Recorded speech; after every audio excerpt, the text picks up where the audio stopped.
Hello everyone, welcome once again to my channel physics world. So last classes में हमने units and dimension से related कुछ important questions देखे थे और वो क्वेश्चंस प्रीवियस ईयर में आए हुए थे। चाहे वो किसी भी टीचिंग एग्जाम्स को आप ले लेते हैं, उसके लिए वो इंपॉर्टेंट क्वेश्चंस हैं। सो उन क्वेश्चंस के साथ साथ हमने जो इंपॉर्टेंट कॉन्सेप्ट थे उन क्वेश्चन से रिलेटेड उनको भी साथ में समझा था। अब हम बढ़ते हैं नेक्स्ट टॉपिक की तरफ। जो हमारा नेक्स्ट टॉपिक है वो है स्केलर एंड वेक्टर क्वांटिटीज़। इससे भी काफ़ी अच्छे क्वेश्चंस आते हैं और इजी क्वेश्चंस होते हैं काफ़ी। अगर आपका कॉन्सेप्ट क्लियर है इन टॉपिक्स के रिगार्डिंग तो आप इजीली इनके क्वेश्चंस को बना पाएंगे पेपर में, एग्जाम्स में, जो भी एग्जाम्स होंगे आपके आगे। तो यहाँ पर हम स्केलर और वेक्टर क्वांटिटीज से इंपॉर्टेंट क्वेश्चंस को देखेंगे। तो चलिए शुरू करते हैं। हाँ, तो यहाँ पर जो पहला क्वेश्चन है वो है if vector mod of vector A cross B equal to A B then find the angle between A and B. तो यहाँ पर ए क्रॉस बी जो लिखा हुआ है इसको आप समझ लेना कि ये वेक्टर के फॉर्म में यहाँ पर लिखा गया है। ठीक है, तो हमको गिवन क्या है? हमको गिवन है कि mod of A vector cross B vector is equal to A B, ये हमको गिवन है। ठीक है, और अगर ऐसा कंडीशन है तो ए और बी वेक्टर के बीच में एंगल क्या होगा? क्या वो 0 डिग्री होगा, π/2 होगा, π/4 होगा या पाई होगा? इसमें से हमें फाइंड करना है। तो हमें इसके लिए पता होना चाहिए कि क्रॉस प्रोडक्ट का रूल क्या होता है। क्रॉस प्रोडक्ट का रूल क्या होता है कि अगर दो वेक्टर ए क्रॉस बी, दो वेक्टर ए बी हैं और उनका क्रॉस प्रोडक्ट हमने किया तो ए क्रॉस बी हमें क्या देता है? एक नया वेक्टर देता है जिसको हम सी वेक्टर कहते हैं। उसका वैल्यू क्या होती है? वो होती है A B, where A and B are the magnitude. जो ए बी मैंने लिखे हैं मैग्नीट्यूड हैं, ये मैग्नीट्यूड हैं इसके। और इसके साथ क्या आता है? साइन ऑफ एंगल थीटा, उनके बीच का एंगल, और वेक्टर एन कैप। ठीक है, तो अगर ऐसा है, अब अगर मैं दोनों साइड मॉड ले लेता हूं, दोनों साइड में इसका मॉड कर दूं, तो मॉड करने पे इसका मैग्नीट्यूड अगर मैं फाइंड करता हूं तो मैग्नीट्यूड क्या हो जाएगा? जब मैग्नीट्यूड लेता हूं तो आपको पता होना चाहिए कि जो यूनिट वेक्टर एन कैप क्या है? यूनिट वेक्टर है। इस यूनिट वेक्टर का जो मैग्नीट्यूड होता है दैट इज 1। ठीक है, तो इसकी वैल्यू क्या हो जाएगी? यहां पर 1 हो जाएगी। तो इसको मैं यहां से रिप्लेस कर देता हूं। तो A B sine A cross B का जो मैग्नीट्यूड होता है वो क्या होता है? ए बी साइन थीटा के बराबर होता है। पर हमको पहले ही कंडीशन ये दे रखी है क्वेश्चन में कि ए क्रॉस बी का जो मैग्नीट्यूड है वो ए बी के बराबर है। इसका मतलब कहीं ना कहीं जो साइन थीटा है, साइन थीटा की वैल्यू 1 रही होगी। ठीक है, तभी ये कंडीशन पॉसिबल है कि ए क्रॉस बी का जो मैग्नीट्यूड है वो ए बी के बराबर कब आ सकता है? जब साइन थीटा की वैल्यू 1 होगी। और साइन थीटा की वैल्यू 1 कब होती है? जब थीटा की वैल्यू क्या होती है? π/2। थीटा की वैल्यू π/2 होगी तभी साइन की वैल्यू 1 होगी, साइन थीटा की वैल्यू 1 होगी जब थीटा की वैल्यू π/2 होगी। तो इसका आंसर क्या हो गया? आंसर नंबर 20 का करेक्ट हो गया। ठीक है, तो इस तरह से आप इसको इजीली सॉल्व कर पाएंगे अगर आपको क्रॉस प्रोडक्ट की वैल्यू, क्रॉस प्रोडक्ट के बारे में पता है तो move on to next question.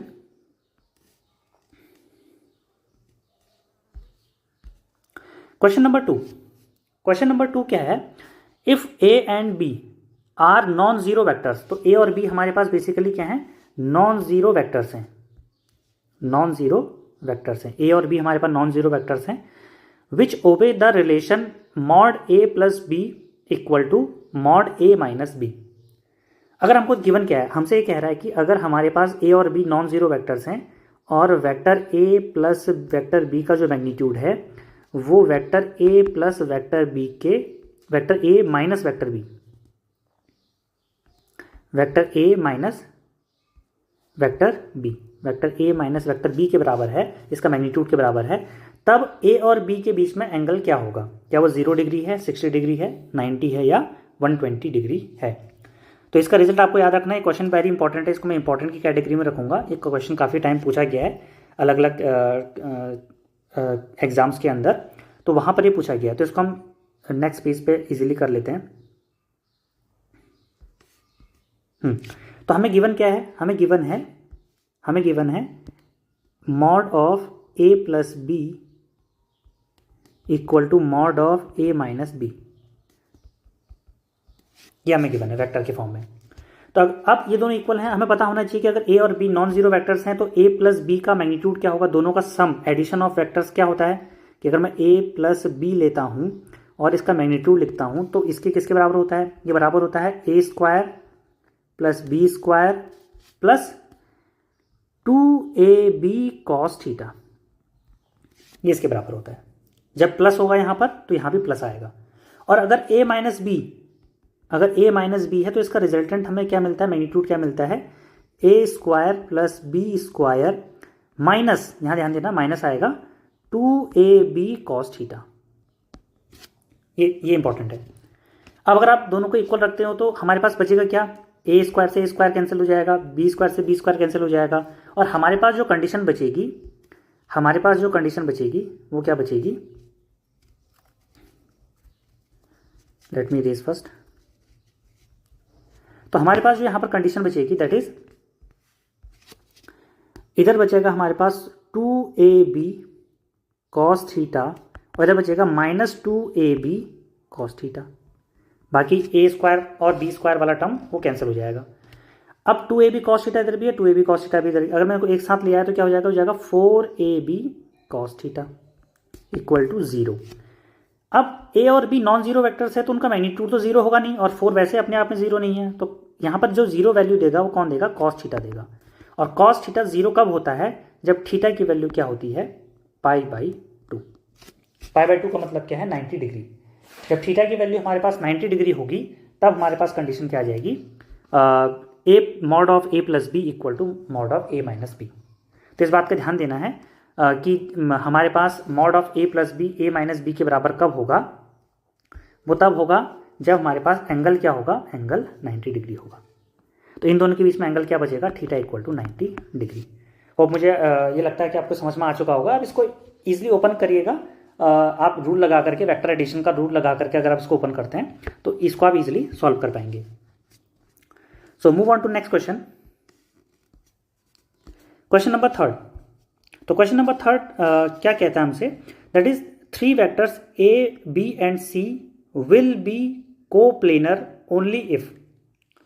अब आपने वेक्टर के टाइप पढ़ा होगा, उसमें बहुत सारे वेक्टर के टाइप होते हैं। जैसे यूनिट वेक्टर होता है हमारे पास, जैसे हमारे कोइनिशियल वेक्टर होते हैं, जैसे हमारे पास इक्वल वेक्टर्स होते हैं, या कह सकते हो आप अलग टाइप के वेक्टर्स भी होते हैं। बहुत सारे टाइप के वेक्टर हमारे पास यहाँ पर टाइप्स में होते हैं। तो उसी का एक टाइप है कोप्लेनर वेक्टर्स। कोप्लेनर वेक्टर क्या होता है, ऐसे वो सभी वेक्टर्स जो एक प्लेन में वर्क करते हैं। मान लेते हैं एक्स वाई एक प्लेन है हमारे पास, ये एक प्लेन है एक्स वाई, इधर एक्स एक्सिस है, इधर वाई एक्सिस है। तो अगर जितने भी वेक्टर हम यहाँ पर बनाएंगे वो सब अगर इसी प्लेन के पार्ट हैं, कोई भी इसमें जेड एक्सिस में वो वेक्टर इस प्लेन से ऊपर या नीचे नहीं जा रहा, उसकी जो डायरेक्शन है वो हमेशा इसी प्लेन में रहती है, किसी भी डायरेक्शन में हो, तो वो सारे जो वेक्टर्स होंगे वो क्या होते हैं, उनको हम बोलते हैं कोप्लेनर वेक्टर्स। तो अगर 3 वेक्टर हमको गिवन है, मान लीजिए ए वेक्टर है हमारे पास, बी वेक्टर है हमारे पास इधर की तरफ, और सी वेक्टर हमारे पास इधर की तरफ, तो 3 वेक्टर हमारे पास हैं। इन तीनों वेक्टर्स का कोप्लेनरिटी की कंडीशन क्या होगी, हम बोलते हैं कंडीशन ऑफ कोप्लेनरिटी, कि तीनों ही एक प्लेन में लाई करेंगे। ये कब कंडीशन पॉसिबल है, इसको मैं रेज कर लेता हूँ। तो ये तीनों ही एक ही कंडीशन में लाई करेंगे, एक ही प्लेन में लाई करेंगे। ये कब पॉसिबल है, जब इनसे बनने वाला जो वॉल्यूम ऑफ पैरेललोपाइप्ड है वो इक्वल टू 0 हो जाए। इसका क्या मतलब है, या आप इसको ऐसा भी कह सकते हैं कि हमको एक कंडीशन मिलती है जिसको हम बोलते हैं स्केलर ट्रिपल प्रोडक्ट। आपको पता होना चाहिए what do you mean by scalar triple product, कि अगर ए बी सी 3 वेक्टर्स हमारे पास हैं तो vector A dot vector B cross vector C, जो ये हम यहाँ पर ये इस तरह से इसको लिखते हैं, जनरली इसको रिप्रेजेंट इस तरह से भी करते हैं ए बी सी, इसी को हम बोलते हैं वेक्टर स्केलर ट्रिपल प्रोडक्ट। क्योंकि बी क्रॉस सी हमें एक नया वेक्टर देगा, और किसी भी वेक्टर के साथ दूसरे वेक्टर का डॉट करते हैं तो हमेशा हमको एक स्केलर क्वांटिटी मिलती है। तो ए dot something this vector is generally giving us a scalar quantity. लेकिन ये जनरली होता क्या है, एक ए डॉट बी क्रॉस सी, इसको हम बोलते हैं वॉल्यूम ऑफ पैरेललोपाइपेड, कि अगर हम इस चीज को ज्योमेट्रिकली देखना चाहें तो हमको एक 3D डायमेंशन में एक फिगर दिखता है, जैसे क्यूब होता है उस टाइप का क्यूब नहीं होता, लेकिन उसी टाइप का हमको एक शेप देखने को मिलता है। इसको हम बोलते हैं पैरेललोपाइपेड, जिसमें इसके जो डायमेंशंस होते हैं, तीनों एक्सिस होती हैं, ये 3 वेक्टर्स को रिप्रेजेंट करती हैं। सो जो ए डॉट बी क्रॉस सी है, अगर इसकी वैल्यू 0 हो जाती है किसी केस में, तो हम बोलेंगे वॉल्यूम ऑफ पैरेललोपाइपेड 0 हो गया। तो वॉल्यूम ऑफ पैरेललोपाइपेड या A dot B cross C scalar triple product की वैल्यू अगर 0 हो गई तो उस टाइम पर हम कहेंगे तीनों वेक्टर एक ही प्लेन में हैं। क्योंकि जब वो एक ही प्लेन में होंगे तो वहाँ पर 3 डायमेंशन स्ट्रक्चर बनेगा नहीं, और 3 डायमेंशन स्ट्रक्चर नहीं बनेगा तो हमको वॉल्यूम मिलने का कोई चांस नहीं है। तो वॉल्यूम अगर 0 हो गया, या अगर आपको इस तरह से याद नहीं है तो आप ऐसा भी कह सकते हैं कि जो आपके पास स्केलर ट्रिपल प्रोडक्ट है उसकी वैल्यू अगर 0 हो गई तो वो क्या हो जाएगा आपका, वो जो जितने वेक्टर्स है उनको आप क्या बोलोगे, कोप्लेनर वेक्टर कहोगे। कोप्लेनरिटी की और भी कंडीशन है, पहली 2-3 कंडीशन इसमें आपको याद रखनी है। अभी तो जैसे एक क्वेश्चन में ऐसा पूछ लिया, कुछ और कंडीशन भी हैं, उसको भी आपको ध्यान रखना है कि कोप्लेनरिटी की और कंडीशन क्या हो सकती है। पहला कंडीशन क्या है कि A dot B cross C इसकी वैल्यू अगर 0 हो जाए तो हम इसको बोलते हैं coplanar, A dot B cross C। तो ये तीनों वेक्टर्स कैसे होंगे, एक ही प्लेन में लाई करेंगे।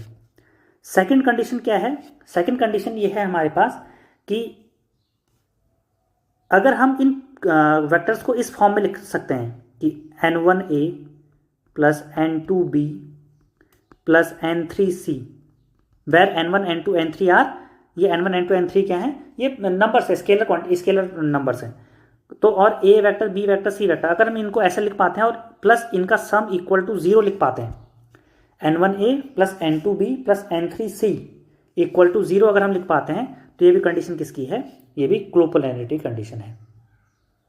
और एक तीसरी कंडीशन भी है, इंपॉर्टेंट कंडीशन है, इसको आप कभी आपके लिए क्वेश्चन में निकालने के लिए भी आ सकता है ऐसा। तो तीसरी इंपॉर्टेंट कंडीशन क्या है कि मान लेते हैं जो a वेक्टर है वो हमको इस तरह से गिवन है, ax i cap plus ay j cap plus az k cap, और b वेक्टर हमको गिवन है bx i cap plus by j cap plus bz k cap, और c वेक्टर हमको गिवन है cx i cap plus cy j cap plus cz k cap. तो अगर हमको a b c vector इस तरह से गिवन है कंपोनेंट फॉर्म में, तो उस टाइम पर जो इनसे बनने वाला डिटर्मिनेंट होगा, अगर उस डिटर्मिनेंट की वैल्यू 0 होगी तब वो कंडीशन भी क्या है, हमारी कोप्लेनरिटी की कंडीशन है। तो तीसरी कंडीशन क्या है कि अगर मैं इसका एक डिटर्मिनेंट बना लूँ, कैसे, इधर लिखूँ ax, इधर लिखूँ ay, इधर लिखूँ az, ऐसे मैं लिखूँ bx, इधर लिखूँ by, इधर लिखूँ bz, ऐसे लिखूँ cx, cy, cz, ठीक है। और इसका डिटर्मिनेंट अगर मैं कैलकुलेट करता हूँ, इन तीनों वेक्टर का डिटर्मिनेंट कैलकुलेट करता हूँ कोफिशिएंट्स का, उनके जो कंपोनेंट्स का, तो उसकी वैल्यू अगर 0 आ जाती है तो this term also represent the coplanarity of vectors. तो होप आपको तीनों कंडीशन समझ में आ गई होगी। पहली, स्केलर ट्रिपल प्रोडक्ट अगर 0 हो जाए वेक्टर्स का तब भी वो कोप्लेनर होंगे। सेकंड वन, अगर उनका n1a plus n2b plus n2c, आप इसी तरीके से उसको याद कर सकते हैं, इक्वल टू 0 हो जाए, ध्यान देना इक्वल टू 0 भी होना चाहिए, तो इक्वल टू 0 हो जाए तब भी हम इसको कोप्लेनर कहेंगे। और अगर तीसरी कंडीशन क्या है कि अगर वेक्टर के जो कंपोनेंट फॉर्म है उसका अगर हम डिटर्मिनेंट बनाएं और वो डिटर्मिनेंट की वैल्यू 0 हो जाती है तब भी हम उसको कहेंगे कि ये कंडीशन क्या है, कोप्लेनरिटी की कंडीशन है। तो यहाँ पर हमसे पूछा था कि तीनों वेक्टर कोप्लेनर हैं या नहीं है, उसकी कंडीशन क्या है, तो उसकी कंडीशन हमारे पास ऑप्शन नंबर बी में गिवन है। बाकी इनमें से एक कोई ऑप्शन यहाँ पर करेक्ट नहीं है। Move on to next question. Fourth question हमारे पास, ये इजी क्वेश्चन है और कभी कभी बच्चा इसमें क्या करते हैं कि थोड़ा सा कंफ्यूज हो जाते हैं, तो कंफ्यूज होने वाली बात नहीं है। The physical quantity which is scalar is, आपको पता है स्केलर क्वांटिटी और वेक्टर क्वांटिटी में क्या डिफरेंस है। Scalar quantity which have only magnitude, ठीक है, ऐसे फिजिकल क्वांटिटी जिसका से मैग्नीट्यूड है, which does not need any direction, ठीक है। सो जैसे मास है, टाइम है, इलेक्ट्रिक करंट है, ये सब क्या है, ये सब हमारे पास मैग्नीट्यूड, सिर्फ मैग्नीट्यूड से इनके बारे में जानकारी पूरी ले सकते हैं, डायरेक्शन की जरूरत नहीं पड़ती है। सेकंड वन, वेक्टर क्वांटिटीज में both magnitude and direction are required, ठीक है। तो यहां पर हमसे पूछा है कि कौन से स्केलर क्वांटिटी है, तो एरिया, ध्यान देना एरिया अपने आप में वेक्टर क्वांटिटी है। बहुत बार बच्चे इसमें कंफ्यूज जाते हैं कि एरिया क्या स्केलर क्वांटिटी है या वेक्टर क्वांटिटी है। तो जब भी अगर मैं एक प्लेन लेता हूं, मान लीजिए एक प्लेन है और इसका एरिया ए है, तो इसका डायरेक्शन कहाँ होगी, तो ध्यान देना इसकी डायरेक्शन हमेशा इस प्लेन से परपेंडिकुलर होती है। तो एरिया जो हमारे पास होता है, एरिया हमेशा एक वेक्टर को रिप्रेजेंट करता है, जो इसकी डायरेक्शन होती है उसको हम लेट सपोज एन कैप से रिप्रेजेंट कर दें। इसका एरिया डी ए मान लेते हैं, तो जो डी ए वेक्टर होगा उसको हम लिखते हैं डी ए एन कैप। तो ध्यान देना जो इसकी डायरेक्शन होगी हमेशा इस प्लेन के परपेंडिकुलर होगी, चाहे ऊपर की तरफ हो सकती है, नीचे की तरफ हो सकती है, लेकिन हमेशा क्या होगा, इसका एक वेक्टर क्वांटिटी बनने वाली है। डिस्प्लेसमेंट आपको पता है क्या है, डिस्प्लेसमेंट भी वेक्टर क्वांटिटी है। इलेक्ट्रिक फील्ड भी अपने आप में एक वेक्टर क्वांटिटी है, ठीक है। फील्ड की अपनी आप एक डायरेक्शन होती है इलेक्ट्रिक फील्ड की। अगर आप एक पॉजिटिव चार्ज यहाँ पर रख देंगे तो उसकी डायरेक्शन इलेक्ट्रिक फील्ड की इस तरह से बाहर की तरफ, आउटवर्ड की तरफ होती है, तो उसमें अपने आप यहाँ पर एक डायरेक्शन हमको देखने को मिलती है। The fourth one is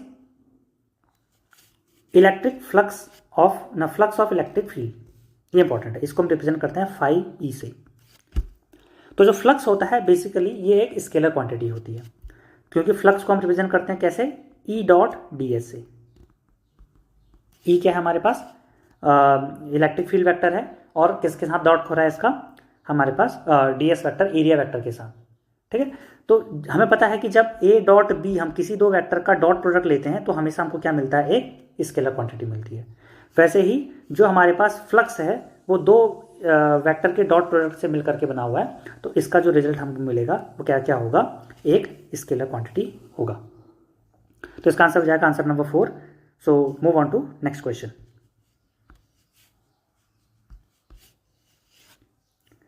next question, the cross product of two polar vectors will be, ये वेरी इंपॉर्टेंट क्वेश्चन है, ठीक है।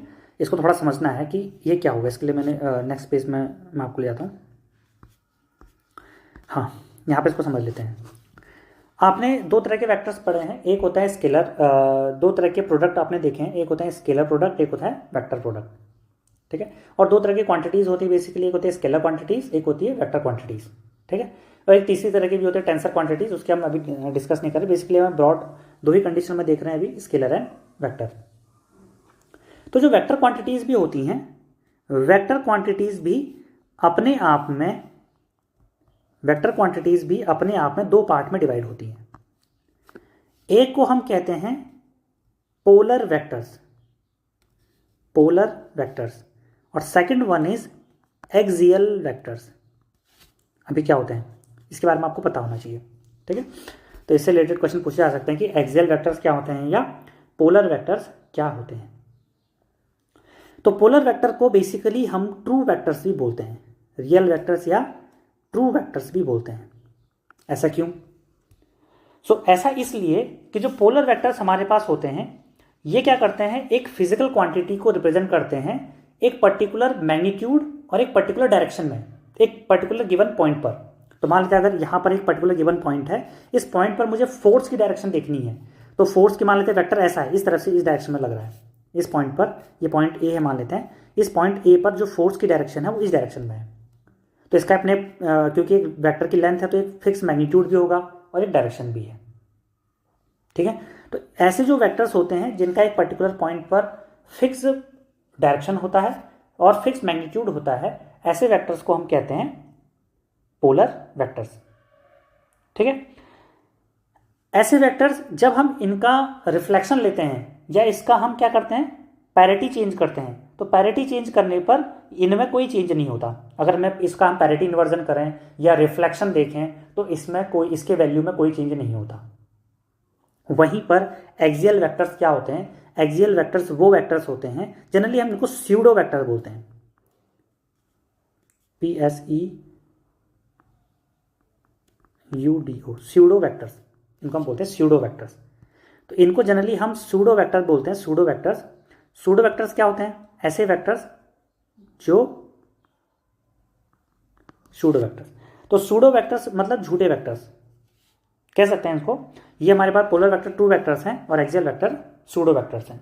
अब ये कैसे वेक्टर्स हैं, ऐसे वेक्टर्स जो रोटेशनल प्रॉपर्टी को रिप्रेजेंट करते हैं किसी वेक्टर, किसी प्लेन में। रोटेशनल प्रॉपर्टी, मान लेते हैं कोई वेक्टर रोटेशनल प्रॉपर्टी को रिप्रेजेंट करता है, तो जो उसकी डायरेक्शन होती है जनरली और जो उसका मैग्नीट्यूड होता है, वो जनरली हमको जो डायरेक्शन और मैग्नीट्यूड देता है उससे जो वेक्टर बनता है उसको हम क्या बोलते हैं, एक्सियल वेक्टर्स कहते हैं। तो एक्सियल वेक्टर क्या है, एक्सियल वेक्टर्स हमारे पास सूडो वेक्टर्स हैं और ये हमको क्या बताते हैं, ये हमको रोटेशनल इफेक्ट के बारे में बताते हैं। इसके बारे में आपको पता होना चाहिए, ठीक है।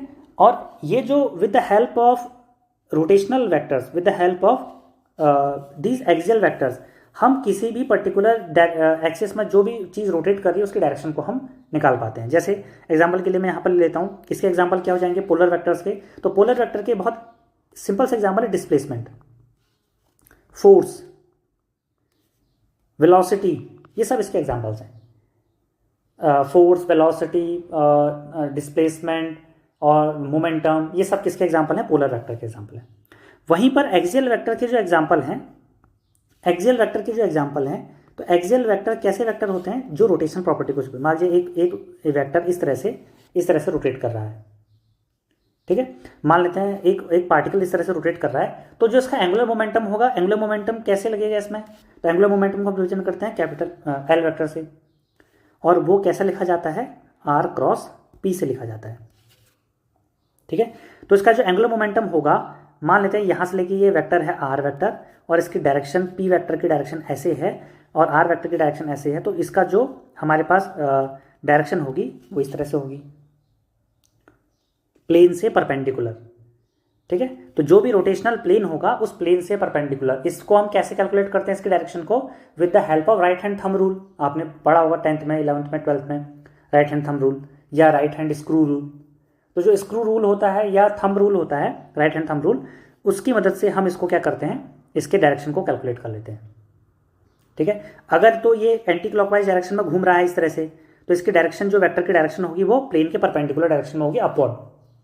और अगर ये एंटी क्लॉकवाइज डायरेक्शन में घूमता है इस तरह से, तो anti clockwise direction, sorry clockwise direction में जब घूमता है तो क्लॉकवाइज डायरेक्शन में इसकी डायरेक्शन होगी डाउनवर्ड, और एंटी क्लॉकवाइज में कैसे होगी? एंटी क्लॉकवाइज में अपवर्ड, प्लेन से। तो ये डिपेंड करता है कि हमारा जो पार्टिकल है कैसे रोटेट कर रहा है, उसकी डायरेक्शन एक्सियल वेक्टर की डायरेक्शन उस डायरेक्शन में होगी। तो इसका एग्जांपल क्या हो सकते हैं? जैसे एग्जांपल दे दिया मैंने एंगुलर मोमेंटम का, टॉर्क इसका एग्जांपल है, टाउ, वो क्या होता है? R cross F, couple of force जिसको हम बोलते हैं, ठीक है। वैसे हमारे पास एग्जांपल है एंगुलर डिस्प्लेसमेंट, वैसे हमारे पास एग्जांपल है एंगुलर वेलोसिटी, ठीक है। तो ये सब जो हमारे पास जहां पर रोटेशनल प्रॉपर्टीज को रिप्रेजेंट करने की बात आती है, वो सारे क्या होते हैं? एक्सियल वेक्टर्स होते हैं। और जो पोलर वेक्टर हमारे पास होते हैं, पोलर वेक्टर्स हमारे पास ऐसे वेक्टर्स होते हैं जिनमें और इसमें क्या होगा, ध्यान देने वाली बात है, जो एक्सियल वेक्टर्स होते हैं, एक्सियल वेक्टर्स के अंदर अगर हम इसका इन्वर्जन कर दें, पैरिटी इन्वर्जन कर दें, तो इसकी डायरेक्शन बदल जाती है। मान लेते एक पार्टिकल अभी क्लॉकवाइज डायरेक्शन में घूम रहा था, और अगर हमने इसमें क्या किया, इसकी पैरिटी में चेंज किया, तो अभी एंटी क्लॉकवाइज में घूमने लग जाएगा, और जैसे भी एंटी क्लॉकवाइज में घूमने लग जाएगा उसकी डायरेक्शन बदल जाएगी। तो ध्यान देना है कि एक्सियल वेक्टर्स डिपेंड करते हैं, या उनका साइन डिपेंड करता है चेंज ऑफ पैरिटी के ऊपर, कि अगर पैरिटी में चेंज हो गया तो उसका साइन भी चेंज हो जाएगा उस वेक्टर का, ठीक है। तो ये बात रही हमारे पास किसके बारे में? एक्सियल वेक्टर्स और पोलर वेक्टर्स में। तो आई होप आपको ये समझ में आएगा कि पोलर वेक्टर्स क्या होते हैं, एक्सियल वेक्टर्स क्या होते हैं। तो आप इजीली इस क्वेश्चन को सॉल्व कर सकते हैं कि the cross product of two polar vector. तो क्रॉस प्रोडक्ट जो होते हैं जनरली, जैसे ए क्रॉस बी हमको क्या बताता है? किसी की रोटेशनल प्रॉपर्टी को बताता है। तो ए क्रॉस बी रोटेशनल प्रॉपर्टी को बताता है, और ऐसे वेक्टर्स का जो डायरेक्शन होता है प्लेन के परपेंडिकुलर होता है, तो ऐसे वेक्टर्स क्या होते हैं? एक्सियल वेक्टर्स होते हैं। तो इसका आंसर हो जाएगा answer number B, axial vectors. So move on to next question. Next question, 6th question है हमारे पास। If the resultant R of two vector P and Q is such that R square equal to P square plus Q square, हमको given क्या है? R square equal to P square plus Q square. तब हमसे वो पूछ रहा है कि the angle between vector P and vector Q, तो वेक्टर पी और वेक्टर क्यू के बीच में एंगल क्या होगा?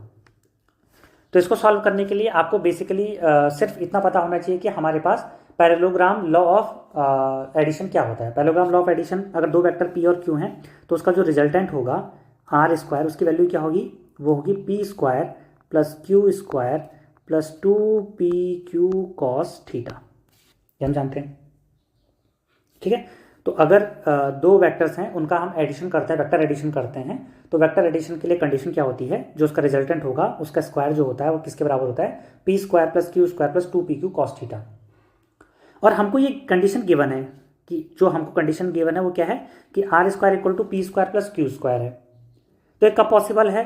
जब ये पीछे वाला पार्ट क्या हो जाए? जीरो हो जाए। इसका मतलब क्या है? जब 2pq कॉस थीटा की वैल्यू जीरो हो जाएगी तब हमको ये कंडीशन मिलेगी। और ये जीरो कब होगी? pq तो जीरो हो नहीं सकते हैं, तो कॉस थीटा की वैल्यू जब जीरो हो जाए। और कॉस थीटा जीरो कब होता है? कॉस थीटा जीरो तब होता है जब थीटा की वैल्यू क्या होती है? 90 डिग्री होती है। तो ऑप्शन नंबर डी इसका करेक्ट हो जाएगा कि जब थीटा की वैल्यू 90 डिग्री हो जाएगी तब हमारे पास जो कंडीशन बनेगी वो कंडीशन क्या होगी, वो कंडीशन ये वाली होगी रिजल्टेंट की। तो जब R square equal to P square plus Q square कब होगा, जब थीटा इक्वल टू क्या होगा, उन दोनों के बीच का जो एंगल होगा वो क्या होगा, 90 डिग्री के बराबर होगा। हो आपको ये समझ में आ गया होगा। Move on to next question. Next question हमारे पास है द वैल्यू ऑफ लैम्डा। और यहां पर हमें लैम्डा की वैल्यू फाइंड करनी है, यहां पर लैम्डा है। The value of lambda for which vectors 2i plus J plus 3k, I J के क्या है, ये यूनिट वेक्टर्स हैं, and I minus lambda J plus 4k are perpendicular. ठीक है, तो मान लेते हैं ए वेक्टर हमारे पास है और बी वेक्टर हमारे पास है। दो वेक्टर अगर एक दूसरे के परपेंडिकुलर होते हैं, तो दो वेक्टर एक दूसरे के परपेंडिकुलर होते हैं तो इसका क्या मतलब है, इसका ये मतलब है कि उन दोनों का जो डॉट प्रोडक्ट होता है उसकी वैल्यू 0 होती है। दो वेक्टर एक दूसरे के परपेंडिकुलर होते हैं, कब होते हैं एक दूसरे के परपेंडिकुलर, जब उनका डॉट प्रोडक्ट किसके बराबर हो जाए, 0 के बराबर हो जाए। तो हमको दो वेक्टर गिवन है, एक वेक्टर हमारे पास है 2i plus J plus 3k, इसका हमने डॉट करना है किसके साथ, i minus lambda J plus 4k। तो जब हम इसका डॉट करते हैं तो हमको वैल्यू क्या मिलनी चाहिए, 0 मिलनी चाहिए। ठीक है, इनकी वैल्यू 0 मिलनी चाहिए। तो इसको हम यहाँ से कैलकुलेट करते हैं और i की डॉट i से करेंगे, तो i डॉट i क्या होता है 1, बाकी i का j के साथ डॉट, i का k के साथ डॉट 0 होता है। आपको कंडीशन याद रखनी है कि i डॉट i बराबर j डॉट j इक्वल है k डॉट k, और वो किसके इक्वल है, 0 के बराबर है, ना सॉरी 1 के बराबर है। वहीं पर i dot j, i dot k, j dot i, j dot k, ये सब क्या होते हैं, 0 होते हैं। सिर्फ इसकी वैल्यू क्या होती है, 1 के बराबर होती है। प्रॉपर्टी है किसके, यूनिट वेक्टर्स की। तो वही इसी प्रॉपर्टी का इस्तेमाल हम करते हैं। तो 2i प्लस i क्या हो जाएगा, 2 लैम्डा, और यहाँ पर 1 हो गया इसका कोफिशिएंट, तो 1 into lambda minus lambda plus 4 3 12। जब हम इसको सॉल्व करेंगे इक्वल टू 0 रखते हैं तो लैम्डा की वैल्यू आ जाएगी 14। ठीक है, तो वैल्यू चेक कर लेते हैं। तो आंसर ए हमारा करेक्ट है 14। तो लैम्डा की वैल्यू आप यहाँ से इजीली कैलकुलेट कर पाएंगे, तो इसको नोट कर सकते हैं। ठीक है, तो यहाँ पर आंसर क्या हो जाएगा, आंसर नंबर ए 14 हो जाएगा। Move on to next question. Question number 8। Question number 8 क्या है, a particle moves from position 3i two J minus 6k to 14i plus 13j plus 9k। ठीक है, तो दो पार्टिकल्स हमारे पास हैं, एक पार्टिकल मूव करता है, एक पार्टिकल क्या है, एक position 3i plus 2j plus minus 6k से 14i plus 13j plus 9k move करता है। इसका मतलब क्या है, मान लेते हैं हमारे पास एक कोऑर्डिनेट एक्सिस है और पार्टिकल पहले इस पोजीशन पर था, ए पोजीशन पर था। इस ए पोजीशन से वो मूव कर गया बी पोजीशन पर, उसका कुछ यूनिट वेक्टर, उसका कुछ पोजीशन वेक्टर होगा। तो मान लेते हैं जो पहला वाला है उसके पोजीशन वेक्टर को मान लेते हैं r1 वेक्टर, और दूसरे पोजीशन को हम मान लेते हैं r2 वेक्टर। ठीक है, तो वो पहले r1 वेक्टर से कहाँ चला गया, r2 पोजीशन वेक्टर पर चला गया, r2 पोजीशन पर चला गया। तो इस कंडीशन में जब वो यहाँ से यहाँ गया और उस पर एक फोर्स अप्लाई होता है, क्योंकि कोई बॉडी जब मूव करेगा तो कहीं ना कहीं उस पर एक फोर्स अप्लाई होगा, तो उस पर फोर्स अप्लाई होता है 4i plus J plus 3k। तो हमसे पूछ रहा है कि वर्क डन क्या होगा, तो हमें वर्क डन निकालना है। तो वर्क डन आपको पता होना चाहिए कि वर्क डन इक्वल टू होता है force into displacement, F dot delta S, या डेल्टा आर कह सकते हैं, F dot delta R. Work done हमारे पास ये स्केलर क्वांटिटी होती है, क्योंकि डॉट प्रोडक्ट दो डॉट प्रोडक्ट से मिलकर के बन रहा है, दो वेक्टर्स के। तो एफ डॉट डेल्टा आर, सबसे पहले हमें डेल्टा आर निकालना चाहिए। डेल्टा आर क्या है हमारे पास, इसको हम बोलते हैं डिस्प्लेसमेंट वेक्टर। अभी डिस्प्लेसमेंट वेक्टर कैसे निकलेगा, तो आप डिस्प्लेसमेंट वेक्टर निकालेंगे r2 vector minus r1 vector की मदद से। ठीक है, तो आप इसमें ट्रायंगल लगा सकते हैं। कैसे हम इसको कर लेंगे मैं बताता हूँ आपको। जैसे एक वेक्टर यहाँ पर है, इसको हम बोलते हैं r1 वेक्टर, और दूसरा वेक्टर है यहाँ पर r2 वेक्टर, और ये तीसरा वेक्टर है, इसको हम बोलेंगे, इन दोनों का डिस्प्लेसमेंट ये वेक्टर दिखा रहा है, तो इसको हम डेल्टा आर से रिप्रेजेंट करते हैं। तो जब आप ट्रायंगल लॉ लगाएंगे तो ट्रायंगल लॉ में क्या होता है, ट्रायंगल लॉ में r1 जो सेम डायरेक्शन में वेक्टर होते हैं उनको ऐड कर देते हैं। तो इसको लिखते हैं r1 vector plus delta R vector equal to r2 vector. तो यहाँ से अगर मैं डेल्टा आर वेक्टर कैलकुलेट करता हूँ तो डेल्टा आर वेक्टर क्या हो जाएगा, r2 vector minus r1 vector. अब आपको R2 vector minus R1 vector calculate करना है। आपने इसको R1 वेक्टर माना था, इसको R2 वेक्टर माना था, तो बस कैलकुलेट कर लीजिए। तो आपका आंसर क्या आ जाएगा? तो R2 माइनस R1 कैसे कैलकुलेट करेंगे? 14i माइनस 3i क्या हो जाएगा? 11i प्लस 13 माइनस 2j क्या हो जाएगा? 11j, 9 minus minus 6 plus 15k इसको आप कैलकुलेट कर लेना। तो R2 vector minus R1 vector क्या हो जाएगा हमारे पास? 11i plus 11j plus 15k। और आपको निकालना है वर्क डन। तो वर्क डन क्या हो जाएगा? F dot delta R। अब इसका डॉट किसके साथ करना है आपने? 4i plus j plus 3k, इसका डॉट आप करेंगे 11i plus 11j plus 15k। और जब आप इसको सॉल्व करेंगे तो डॉट प्रोडक्ट आपको आना चाहिए करना। तो जब आप इसको सॉल्व करेंगे तो इसकी वैल्यू आ जाएगी 100 न्यूटन मीटर। आपको पता होना चाहिए कि वर्क डन की यूनिट होती है जूल। तो जूल कैसे बनता है? फोर्स की यूनिट होती है न्यूटन और हमारे पास डिस्प्लेसमेंट की यूनिट होती है मीटर। तो ऐसा यूनिट कैसे हो जाएगी? Newton metre. 1 न्यूटन मीटर को ही हम 1 जूल भी कहते हैं। तो इसकी वैल्यू क्या हो जाएगी? 100 न्यूटन मीटर। आप इसको कैलकुलेट कर लेंगे। अब यहाँ से बहुत आसान है कैलकुलेट करना, और ये इसकी वैल्यू हो जाएगी 100 newton metre. Move on to next question. ये भी अच्छा क्वेश्चन है। क्वेश्चन क्या है इसको थोड़ा पढ़ लेते हैं। If the number of forces are acting simultaneously on a point then each one of them will produce the same effect which it would have done while acting alone. This is known as। तो वो क्या पूछ रहा है कि अगर मान लेते हैं हमारे पास एक वेक्टर है और एक वेक्टर एक पॉइंट के ऊपर एक्ट कर रहा है। मान लेते हैं एक वेक्टर हमारे पास है और एक पॉइंट के ऊपर वो एक्ट कर रहा है। इस तरह से एक वेक्टर एक पॉइंट के ऊपर एक्ट कर रहा है और इसी वेक्टर के साथ एक दूसरा वेक्टर कर रहा है जो इस डायरेक्शन में एक्ट कर रहा है, एक तीसरा वेक्टर है जो इस डायरेक्शन में एक्ट कर रहा है। तो डिफरेंट डिफरेंट वेक्टर्स हैं। मान लीजिए ये वेक्टर ए है, ये वेक्टर बी है, ये वेक्टर सी है। अलग अलग वेक्टर इस पॉइंट के ऊपर एक्ट कर रहे हैं। तो वो क्या कह रहा है कि जब ये अलग अलग वेक्टर इस पॉइंट के ऊपर एक्ट कर रहे हैं तो ध्यान देने वाली बात ये है कि जब भी कोई वेक्टर्स, बहुत सारे वेक्टर्स मान लेते हो फोर्स ही है तो, या फोर्स वेक्टर है या कोई इलेक्ट्रिक फील्ड का वेक्टर है, तो एक वेक्टर जब किसी पर्टिकुलर पॉइंट पर अप्लाई होता है तो वो इंडिपेंडेंट होता है कि दूसरे वेक्टर्स उस पर अप्लाई हो रहे हैं या नहीं हो रहे हैं। वो अपना पूरा रिजल्ट वैसा ही दिखाएगा जैसा वो अकेले दिखाता, या यहाँ पर ये अलोंग नहीं होगा, इसको अलोन पढ़ लेना, ये होगा अलोन। ठीक है। तो ये ध्यान देना कि एक वेक्टर हमारे पास वही रिजल्ट दिखाता है अकेले में जो वो सबके साथ रिप्रेजेंट करेगा। कहने का क्या मतलब है? मान लेते हैं इस वेक्टर पर ये पार्टिकल है, इस वेक्टर पर इस पार्टिकल पर इस डायरेक्शन में फोर्स लगा, तो पार्टिकल क्या होगा? इस वेक्टर इसमें अगर फोर्स लगेगा तो पार्टिकल यहाँ से यहाँ डिस्प्लेस हो जाएगा। ये बात समझने वाली है। वहीं पर मान लेते हैं एक पार्टिकल के ऊपर दूसरा फोर्स इस डायरेक्शन में लग रहा है, तो क्या हुआ? पार्टिकल अब क्या हुआ? यहां से लेके यहां डिस्प्लेस कर गया। ठीक है, मान लेते हैं इस डायरेक्शन में यहां डिस्प्लेस कर गया। अब अगर आप देखोगे तो पार्टिकल में दोनों फोर्सेस का रिजल्टेंट आया, कि इस फोर्स का रिजल्टेंट भी आया, इस फोर्स का रिजल्टेंट भी आया। ठीक है। तो इसका क्या मतलब है कि पार्टिकल कहीं ना कहीं इस फोर्स ने भी अपना काम वैसा ही किया जैसे पहले कर रहा था, क्योंकि ये इस डायरेक्शन में भी मूव करा, और नया वेक्टर इस डायरेक्शन में लगा तो इसने इसको नीचे की तरफ को मूव कराया, और दोनों का सम क्या हुआ? इस डायरेक्शन में मूव किया। तो इसका क्या मतलब है कि जब भी नंबर ऑफ वेक्टर्स किसी एक पर्टिकुलर पॉइंट पर एक्ट करते हैं तो वो अपना इंडिविजुअल बिहेवियर को शो करते हैं, इररिस्पेक्टिव ऑफ कि उस पर कितने वेक्टर्स अप्लाई हो रहे हैं, कितने डिफरेंट वेक्टर्स उस पॉइंट पर अप्लाई हो रहे हैं, कितने डिफरेंट डायरेक्शन में, उससे उसको फर्क नहीं पड़ता।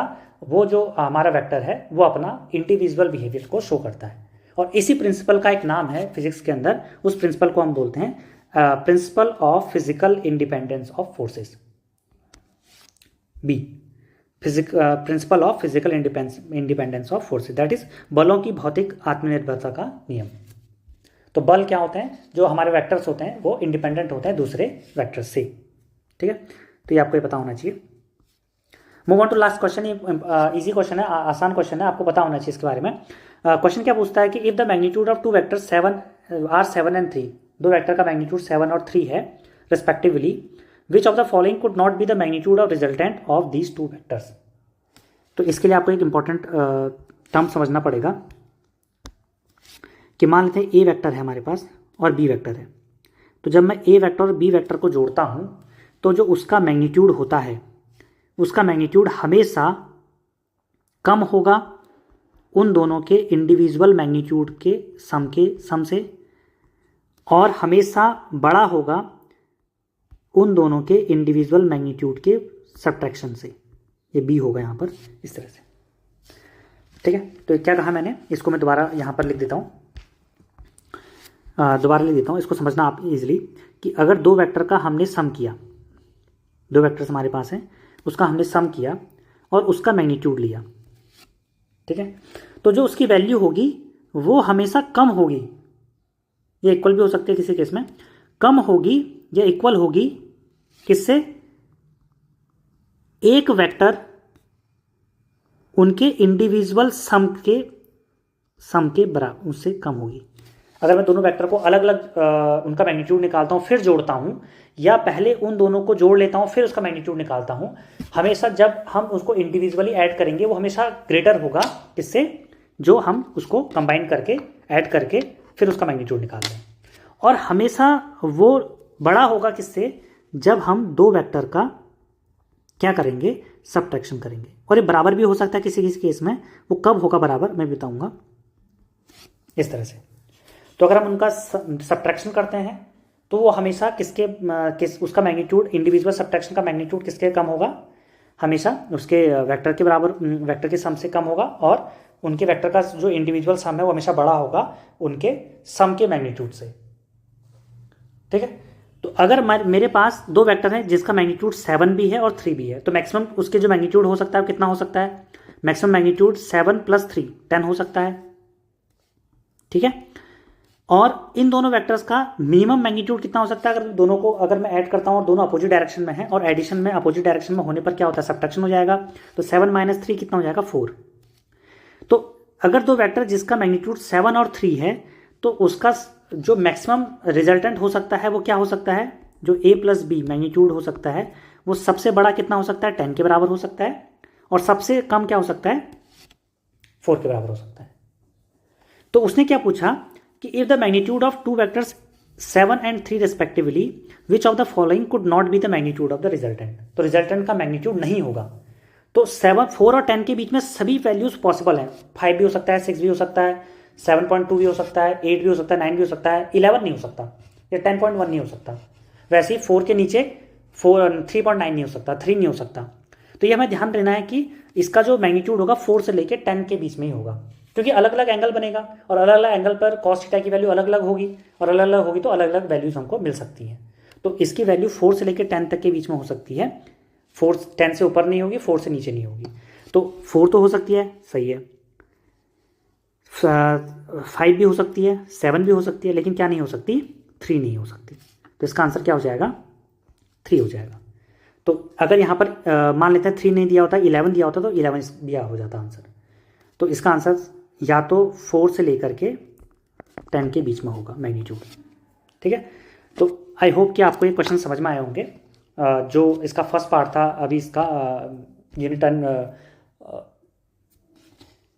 स्केलर एंड वेक्टर क्वांटिटीज़ का जो फर्स्ट पार्ट हमने अभी तक देखा, इसमें हमने आज 10 क्वेश्चंस किए हैं।